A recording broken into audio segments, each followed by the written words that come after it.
Olá, retomamos as nossas aulas de processo penal aqui pela PCI Concursos e o tema da nossa aula, a partir de agora, será jurisdição e competência. São dois temas que estão correlacionados e que precisam ser estudados conjuntamente, sobretudo no processo penal, mas são temas que não são exclusividade do processo penal. Jurisdição e competência é um tema que tem um viés constitucional, um viés próprio até da teoria geral do processo, porque nós estamos falando aí da própria atuação do Poder Judiciário e do próprio exercício da jurisdição, então não é um tema exclusivo do processo penal. Muito bem, antes de começar a falar de competência, nós temos que estabelecer alguns conceitos introdutórios de jurisdição e vamos já direto no que seria jurisdição. Vamos pensar numa ideia, no significado de jurisdição. Jurisdição, a própria expressão etimologicamente, vem de juris dictio, que quer dizer o direito ou ditar o direito. Então a jurisdição, na verdade, ela é nada mais, nada menos do que o exercício de um dos poderes soberanos do Estado de se dizer a justiça, de se dizer o direito diante do caso concreto, diante dos conflitos que são apresentados à justiça. E quando se fala em jurisdição, jurisdictio, nós temos que sempre pensar que a jurisdição, por ser um poder soberano do Estado, está diretamente fundada na Constituição Federal. Da mesma maneira que o Estado ele administra a máquina estatal pelo Poder Executivo, legisla elaborando as leis pelo Judiciário, ele também, Estado, exerce jurisdição, fazendo aplicar o direito aos casos concretos para se solucionar os conflitos de interesse e as lides que se apresentam a todo momento para serem solucionadas, para que se possa estabelecer uma tutela de direitos efetiva diante das crises e dos conflitos entre os cidadãos, né? Muito bem. Então vamos ao conceito de jurisdição. O que é jurisdição? Jurisdição é uma das funções soberanas do Estado. Uma das funções soberanas do Estado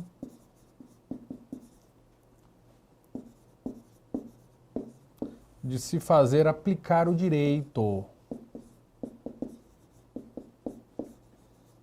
aos casos concretos, visando o que, basicamente? O que se quer com isso? A pacificação social. Dar vazão aos litígios, aos conflitos. Suprimir aquilo que nós chamamos de litigiosidade contida, não é? As demandas, os conflitos que estão represados na sociedade precisam ter um escape. E aí nós temos então a jurisdição como elemento de pacificação social. Aqui nós estamos dando um enfoque social para a jurisdição. Mas além da pacificação social, a jurisdição tem também um cunho efetivamente jurídico, uma finalidade jurídica, que é para reafirmar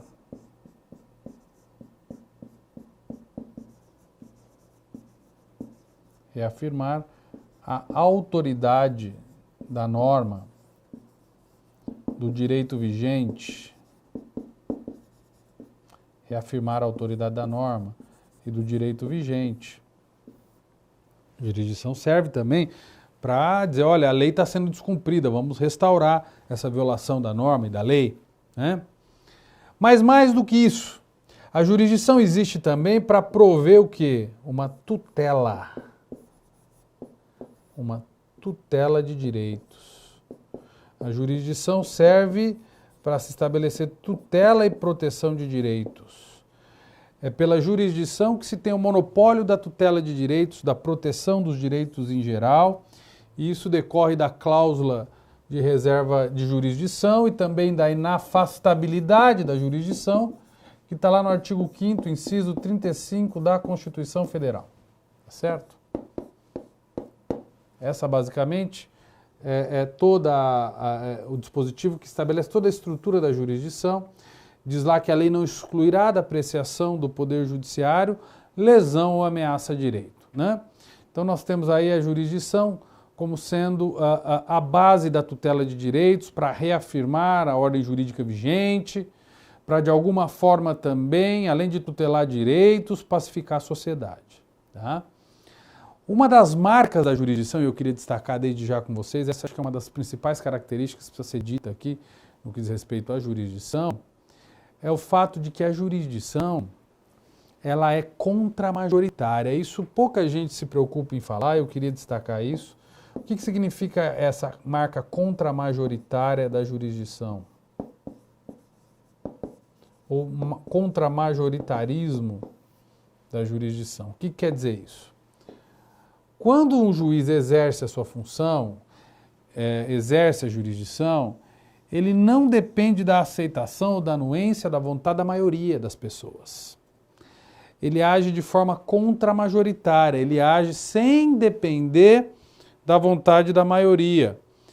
Veja que o juiz, quando ele é investido da jurisdição, ele não depende de eleição, ele não depende de partido político, não depende da opinião pública, ele faz isso baseado no seu conhecimento jurídico e vinculado apenas e tão somente aos direitos fundamentais. Então, a sua atuação é contramajoritária, ou seja, a vontade majoritária democrática não pode curvar um juiz para que ele possa ser pressionado a não tutelar direitos. Então, a vinculação do juiz na tutela dos direitos fundamentais, ela existe basicamente porque a jurisdição é contramajoritária nesse aspecto. E esse caráter contramajoritário existe para que o juiz possa preservar sua independência ao decidir e ao manifestar os seus posicionamentos nos julgamentos que ele mesmo vai proferir. Então, é fundamental isso. Agora, os outros poderes, o executivo e o legislativo, são baseados no princípio majoritário, são baseados na representatividade democrática das maiorias.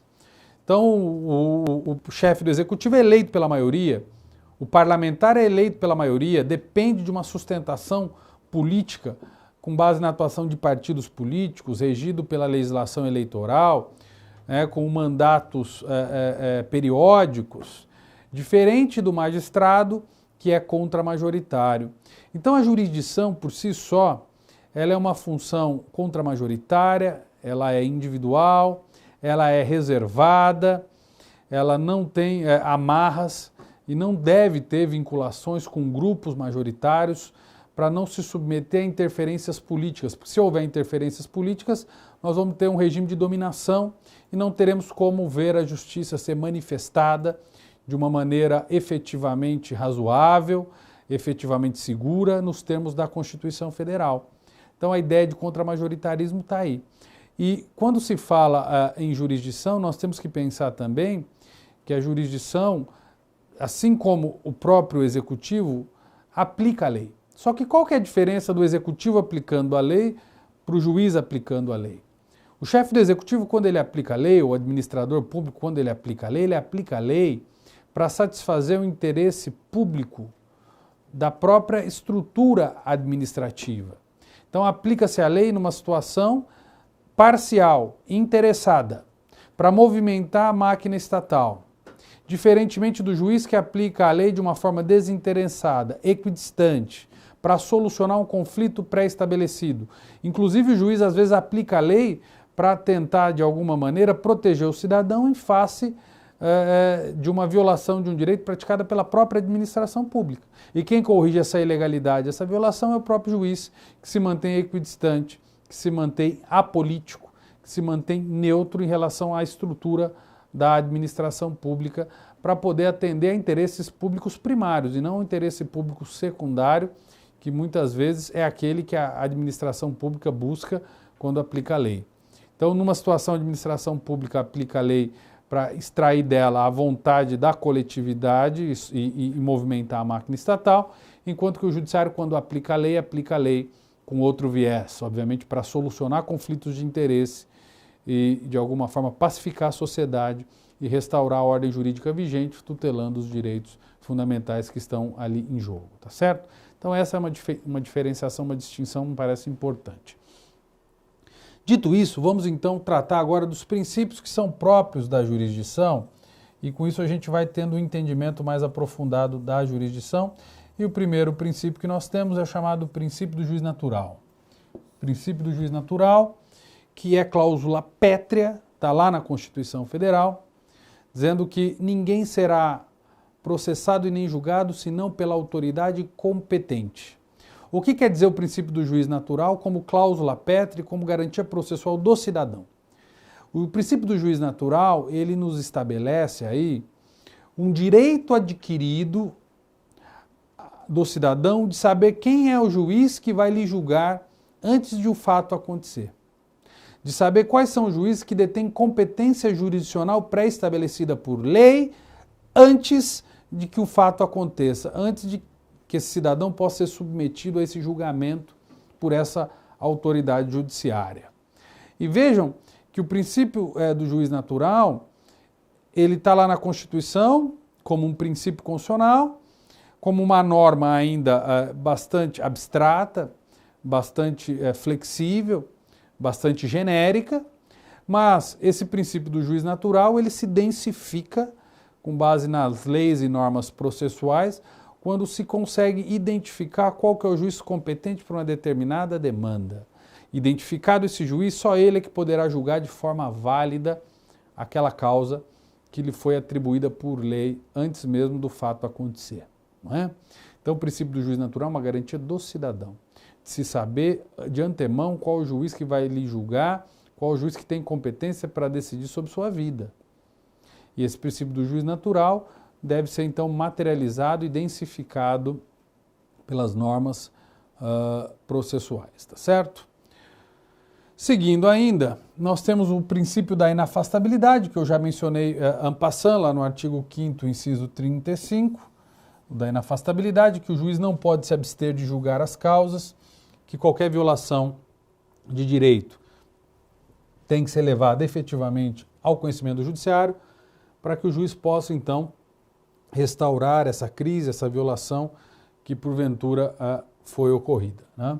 O único poder do Estado é o poder judiciário que pode, então, solucionar as crises de direito que ocorram entre os cidadãos e entre o Estado e o cidadão, né? Próximo princípio, o princípio da indeclinabilidade da jurisdição. O que diz o princípio da indeclinabilidade? Que o juiz não pode declinar da sua função jurisdicional, não pode deixar de julgar, não pode se abster de julgar as causas e as demandas que lhe são submetidas sob nenhum pretexto.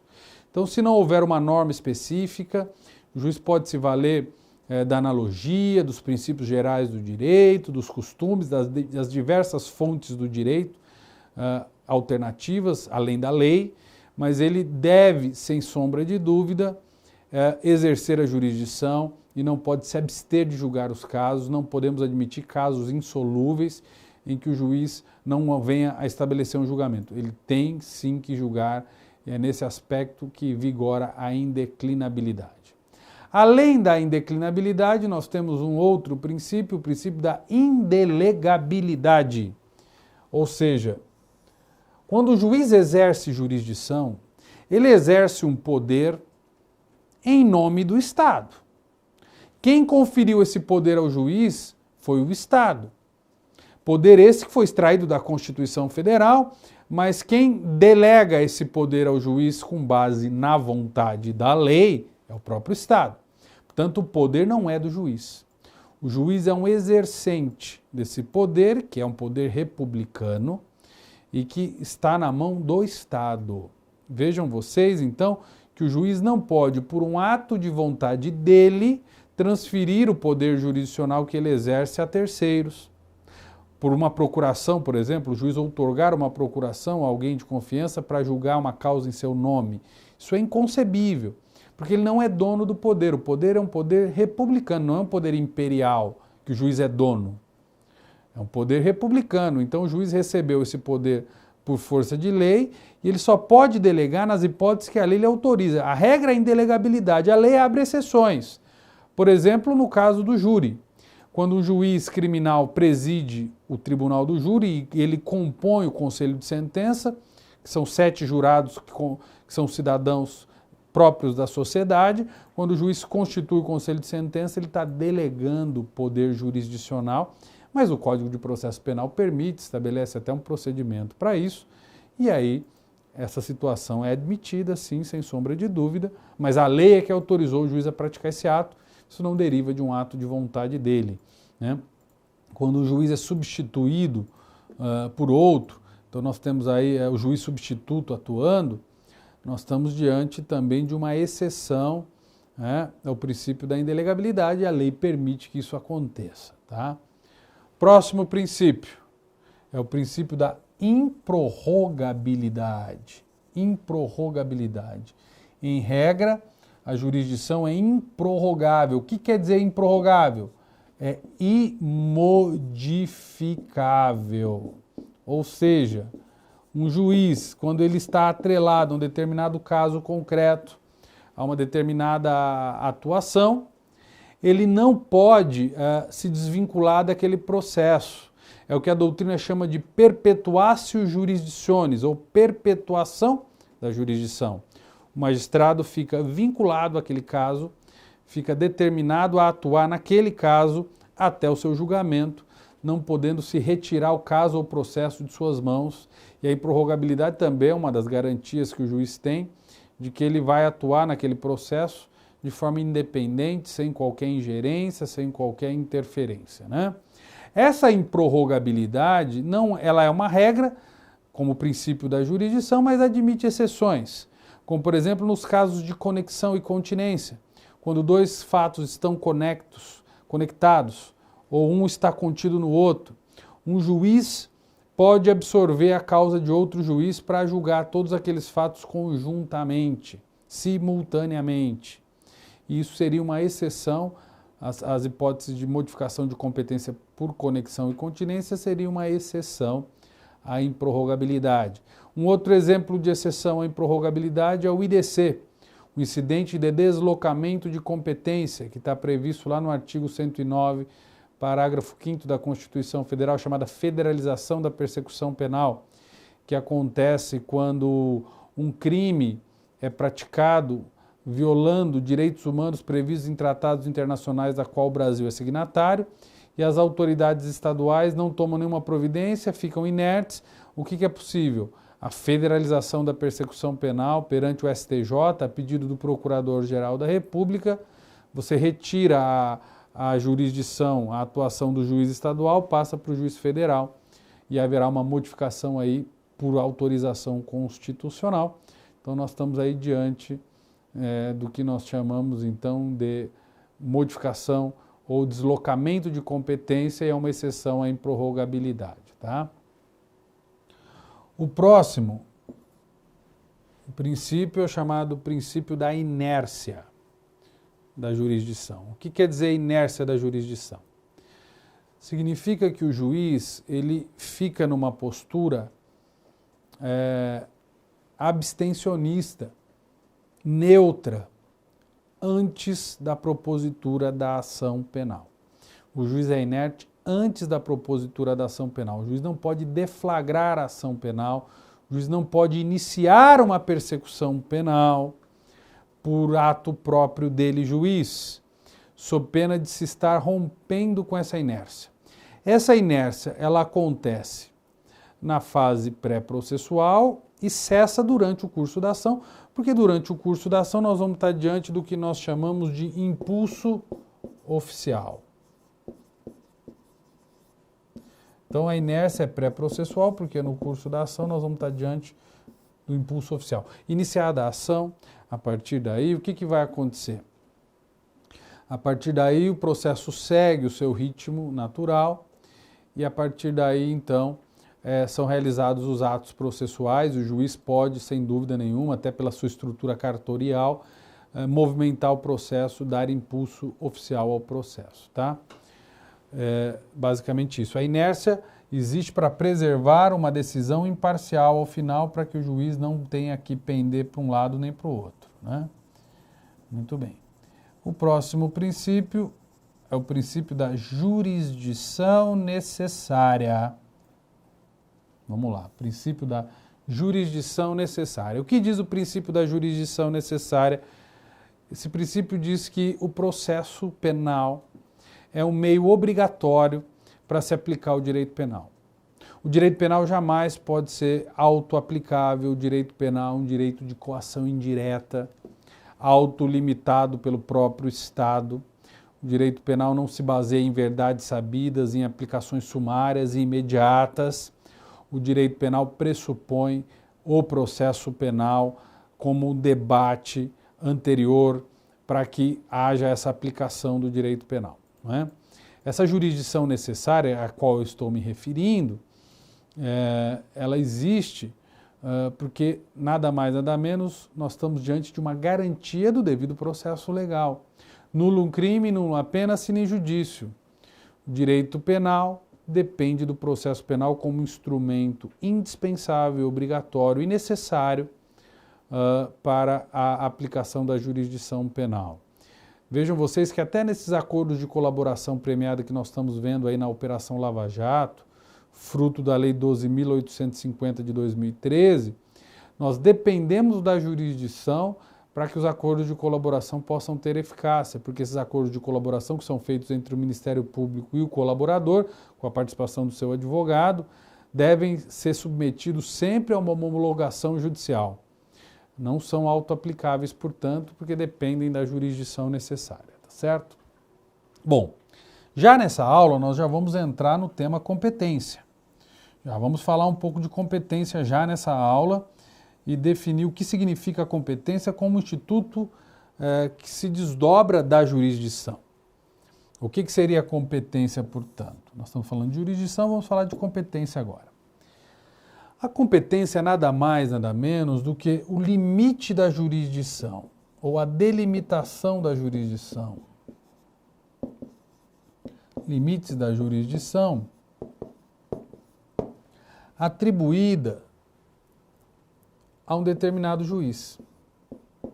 Então é pelo Instituto da Competência que nós conseguimos materializar o princípio do juiz natural. Vejam, os limites da jurisdição são definidos por lei, basicamente lei processual.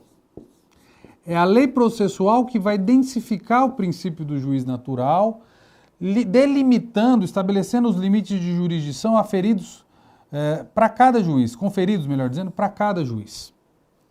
Veja que um determinado juiz vai ter na sua atuação um limite de determinadas demandas, de determinadas causas que chegarão ao seu conhecimento para julgamento. E são as regras de competência previstas nas leis processuais que vão dar essa dimensão e esse limite de atuação do juiz. Portanto, a competência nada mais do que a delimitação do poder jurisdicional nos limites da lei. É isso aí.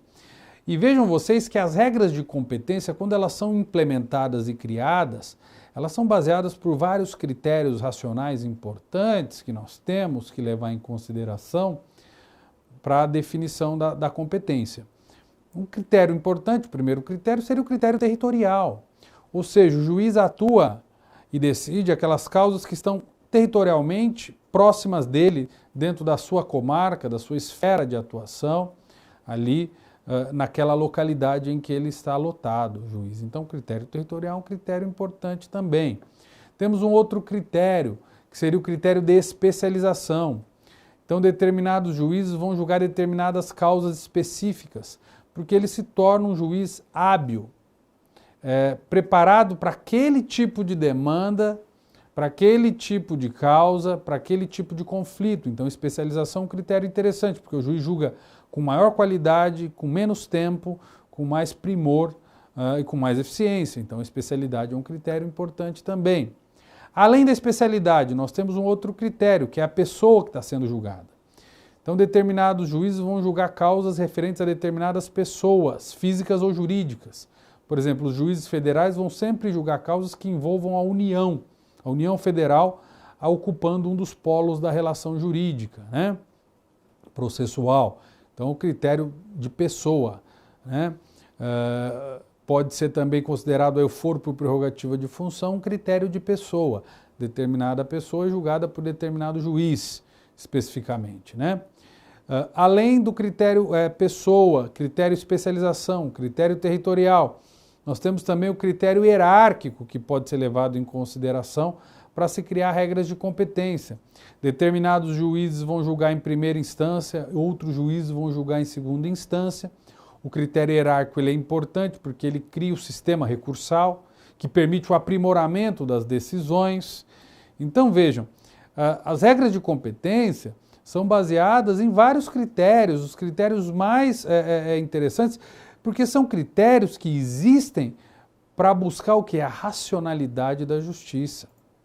Nós temos também um critério importante que serve para estabelecer regra de competência, que é a distribuição das demandas entre os juízes. O critério de distribuição serve para dividir a quantidade de trabalho entre os juízes, porque seria humanamente impossível um juiz querer julgar todas as demandas, todos os conflitos que porventura chegam ao seu conhecimento. Então é fundamental pensar nisso, a possibilidade de uma distribuição, de uma divisão de tarefas entre esses juízes que compõem uma mesma comarca. Vejam então que as regras de competência não existem apenas para delimitar o poder jurisdicional, mas existem também, sem sombra de dúvida, para racionalizar a prestação da justiça, para aprimorar a qualidade das decisões, para dar mais eficiência, mais efetividade e melhor acesso à justiça ao cidadão. Tá? Seguindo esse raciocínio, então, nós temos aqui que definir que a competência ela pode estar estabelecida primeiro na Constituição Federal e depois no Código e na Lei Processual, no Código de Processo Penal e nas leis processuais em geral, né? Nas leis processuais infraconstitucionais. Como que seria a competência na Constituição Federal? Para nós aqui no processo penal, já vou ser bem claro e objetivo. A competência na Constituição Federal, ela é fundamentalmente importante, por quê? Porque quando se fala em competência na Constituição Federal, nós estamos falando da própria estruturação do Poder Judiciário, que se estabelece no plano hierárquico e no plano da especialização. Quando se lê a Constituição Federal lá do artigo 92 ao 126, eu sugiro essa leitura a você, você vai perceber que a Constituição Federal ela começa pelo Supremo Tribunal Federal e chega até o juiz de primeira instância.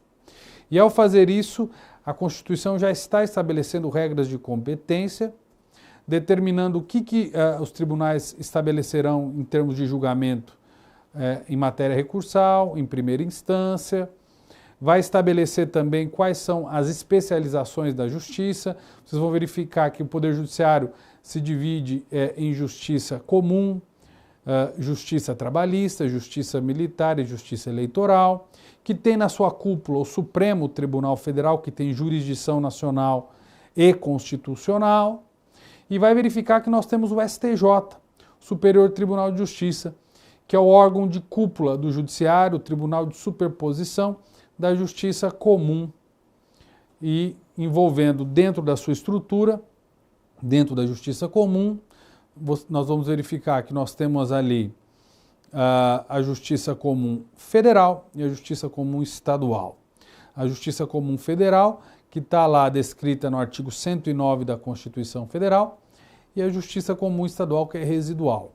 Então, quando nós analisarmos os crimes, nós vamos verificar que os crimes podem ser crimes eleitorais, crimes militares, e se o crime não for crime eleitoral, não for crime militar, esse indivíduo que praticou esse crime não tem foro por prerrogativa de função, esse crime não é de competência do GCRIM, do Juizado Especial Criminal, aí nós vamos verificar que esse crime então pertence à Justiça Comum. Se esse crime não for um crime federal, aí residualmente nós vamos alocá-lo como sendo um crime da Justiça Estadual, de competência da Justiça Estadual, tá certo? Todos esses critérios que eu acabei de mencionar para vocês são critérios derivados da própria Constituição Federal. A Constituição Federal, ela se baseia num critério de competência que é denominado competência pela natureza da infração ou pela especialização de um determinado fato ou crime. Então, se o crime, volto a dizer, não for um crime militar, não for um crime eleitoral, não for um crime de menor potencial ofensivo próprio dos juizados especiais criminais e não se tratar de foro por prerrogativa de função, nós estaremos aí adstrito ao âmbito do STJ, a Justiça Comum Estadual. Se esse crime for um crime federal, e nós verificamos isso pontualmente lá no artigo 109 da Constituição Federal, se ele não for um crime federal, então ele vai entrar na vala comum, na vala geral da competência da Justiça Comum Estadual, tá certo? Basicamente, então, essa é a estrutura da competência na Constituição Federal.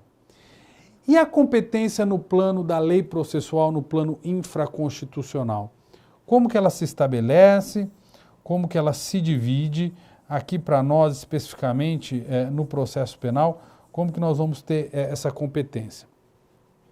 Aqui para nós, a competência na lei processual, basicamente, nós vamos ter que pensar em alguns critérios. O primeiro critério é o critério territorial. Sempre que se pensar em critério territorial, nós estamos falando da fixação da competência no plano infraconstitucional, no plano da lei processual, tá certo? Nós vamos ter também um critério funcional. Quando a competência é baseada num critério funcional, ou seja, nós vamos estabelecer aí a atuação do juiz pelas fases do processo.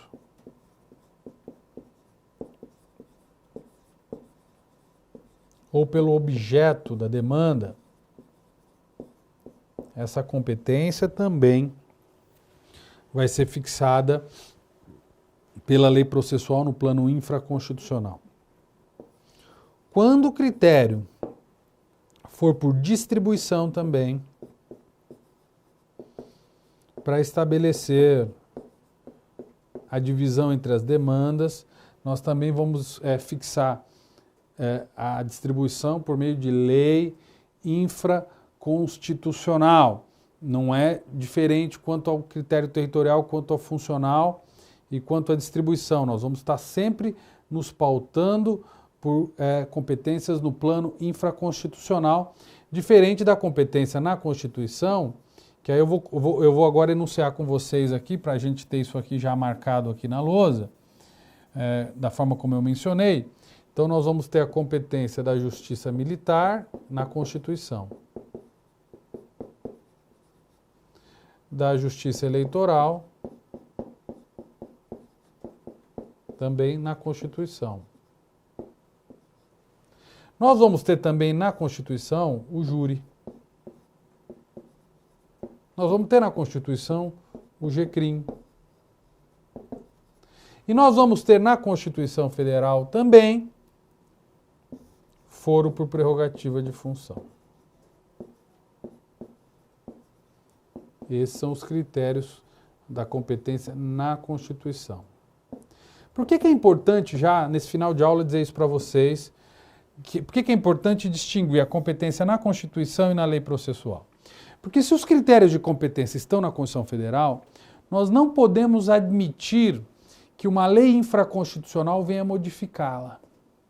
Qualquer lei infraconstitucional que, porventura, venha querer estabelecer ingerência para modificar esses critérios de competência que estão na Constituição, ela vai ser inconstitucional. Seja na tentativa de modificá-la originalmente ou estabelecer uma prorrogação ou uma modificação. Se uma modificação de uma competência constitucional ela é trazida por lei processual, a lei processual não pode se sobrepor à Constituição. Agora, os critérios de competência que estão na lei processual, esses sim, podem ser submetidos à ingerência da competência prevista na Constituição, isso por conta de um critério de hierarquia e de supremacia da Constituição Federal. Mais à frente nós falaremos sobre as hipóteses de conexão e continência, de modificação de competência, e essas questões ficarão mais claras, melhor explicadas. Mas desde já é importante frisar, então, essa diferenciação para que você tenha muito claramente isso aí anotado e para que possa ter êxito no estudo e na elaboração de provas de concurso. O que eu sugiro é que se faça a leitura dos artigos 92 ao 126 da Constituição Federal para ter todo esse conhecimento muito bem sedimentado e essa é a base do estudo da competência no processo penal, certo? Eu agradeço mais uma vez essa aula pela PCI Concurso, a tua participação. no nosso curso de processo penal. Continuem com a gente, teremos mais aulas e desde já agradeço. Muito obrigado e boa sorte.